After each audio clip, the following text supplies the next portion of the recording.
Okay, great. Let's get started. Thank you all for coming. Glad you're all here. Sorry about the mess. We haven't had a chance to clean up after last night's Black Mass. You know how the custodial staff are never allowed in here lest they lose what fragile grip they still have on sanity. Anyway, if you could just push some of the bones aside and all take seats. Great. Excellent. Great. Now, it's come to my attention that we have a serious problem with interpersonal morale. No, Jason, we have not discovered who's been drinking your Mountain Dew. We realize it has a sticky note with your name on it, and this can't be an accident, but we are attempting one of the trickier forms of apocalypse and simply do not have the resources to assign a staffer to monitor the fridge for you. And no, we are not going to put up hidden cameras. Invasions of privacy are known to reduce office efficiency, and besides, we are all slaves to the all-enveloping eyeball of Shilba. And if it hasn't decided to smite the thief with unspeakable vengeance, then it just can't be all that important, cosmically speaking. Relatedly, whoever's been using the eye covering of Shilba as a blanket for midday snoozes in the break room, please return it forthwith. If the eye is left gazing too long into this world, it will soon begin to beget its unholy spawn upon the unsuspecting, and that's not wholly covered by our HMO. And no, Janelle, this is not the time to discuss switching to a PPO. We're bringing about the end of the world, and at that point, all insurance will be essentially moot. I'm sorry your copay is too high, but please bear in mind that not everyone finds it necessary, much less enjoyable, to visit the dentist on a weekly basis. We need to prioritize people. We have what I can only call a crisis. Well, a second crisis. But while I do take pushback seriously, I believe the lack of lot parking isn't really a red alert problem. We continue to have use of the overflow lot at the Federal Recryptic Classified Psychic Weapon Facility right next door, and plenty of secondary parking spots near the secondary entrance to the floating octagon. So let's not get sidetracked, okay? I'll be blunt. When I came here 50 years ago, with nothing but a flashlight batteries powering my pineal gland and a soul the size of a walnut, the dark gods were restless. They were angry and disquieted in their ageless sleep. They sometimes shook the world with their displeasure, and we rightly feared their imminent wrath. But we also looked forward to bringing their world and ours together in a subjugating embrace of never-ending tears. And now, they just snooze. They're sluggish. They don't really answer us. Let's be honest, folks, they're in a food coma.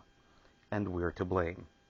Now, to be clear, I don't mean that this is the fault of any of us individually, with the obvious exception of Patrick, who, you will notice, is present today, but obviously not among the living. Stop sniffing him, Amy. That's dry ice. The body will keep until we have time to visit the wolves. So yes, we have a problem, and I'm not going to sugarcoat it. Too damn many sacrifices. Hey, I get it. I'm as human as anyone else here, which is to say approximately 2/5. I get the blasphemous high of godlike power which courses through our otherwise semi-frozen veins each time we offer up unto our dark masters the brains and blood of another mortal fool. But honestly, we've got designated days for that, and we all know when the blasphemous convocations of unnatural ritual take place. And Piter, let's put the equinox on our calendar this year, shall we? It used to be difficult to get our hands on appropriate sacrificial victims. I won't dwell too long on the past, but I think we all know what happened to Zach, Emily, and Karen. Shh, shh, shh. Don't say her name too loudly. I believe it is possible that Karen can still hear us, even where she is today, and we all know what that would mean. Anyway, there is no denying that our industry has been challenged by the fast pace of the modern business world. It used to be pretty standard. The kidnapping, the screaming, the last-minute rescue attempts by people who were, unaccountably, armed primarily with bullwhips and fedoras. I'm not saying that I want that back, but at least those were simpler times. Remember how the victims would fight to the very end, sometimes knocking one or more of our mid-level executives right into one of the flaming cracks in the earth that Drew is supposed to be fixing? How's that coming, Drew? Yes, white-hot magma is a difficult material, I understand. And yes, it hasn't been anywhere near as urgent lately, and that's part of the problem. It's a classic challenge of supply and demand. The old gods demand, and we supply. or we find our minds bent into unnatural shapes by obliterative psychic emanations from dimensions which have no name. That's how business works. What's weird?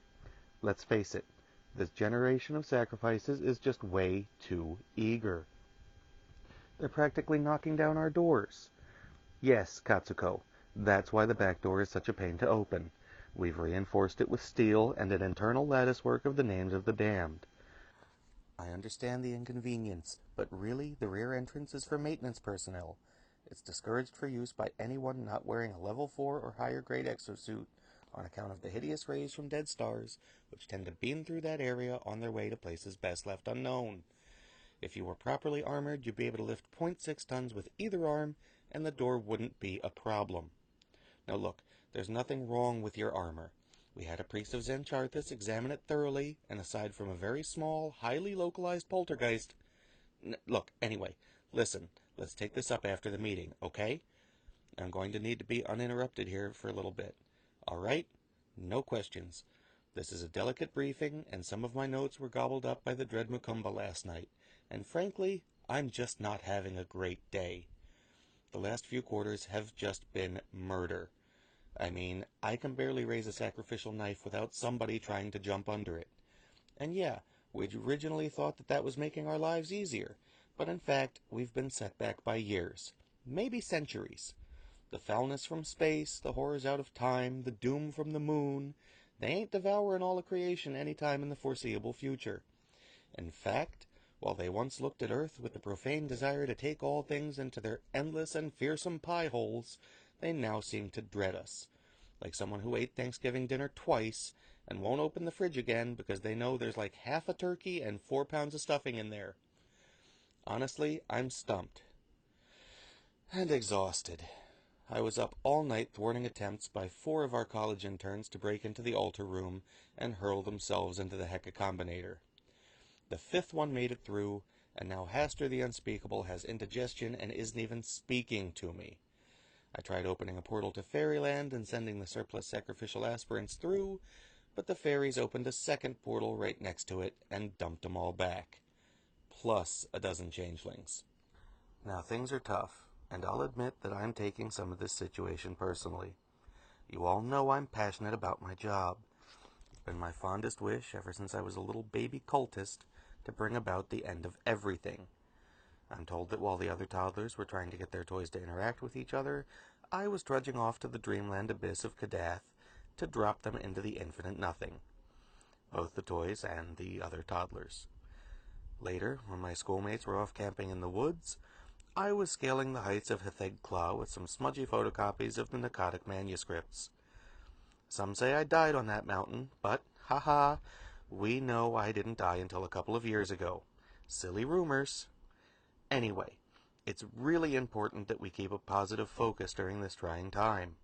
There are going to be some late nights, especially when the moon is gibbous and the waves curl up against the shore, as if greedy to seize the seemingly solid land and reclaim it, sucking it back down to its original home in the bottom of the watery deep.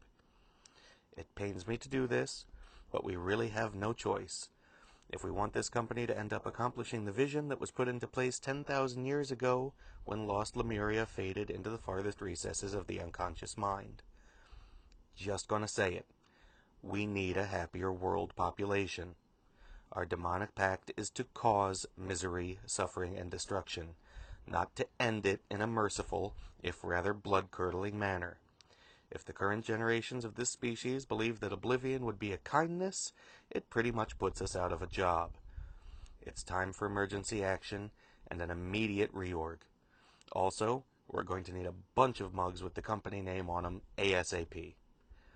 Obviously, the Semi-Human Resources Department, working in close cooperation with the Senior Dictatorship and Sue from Accounting, will be doing the actual reassignments and job descriptions. Pay will remain the same, although there may be mandatory overtime for anyone who's a Wellington Wells certified sorcerer. We're going to need a lot of potions. To give a quick thumbnail, about half the company is going to be permanently reassigned to the tasks of taking pictures of cats and sending them out into the world. Now you know and I know the true nature of the feline slaughter demons. But the delusion that they're just adorable pets is just one of the many perverse, terrifying aspects of modernity to which we need to adapt. The sacrificial department is in charge of cleaning the blood off their claws, and the Department of Deadly Divinations is in charge of making them extra floofy.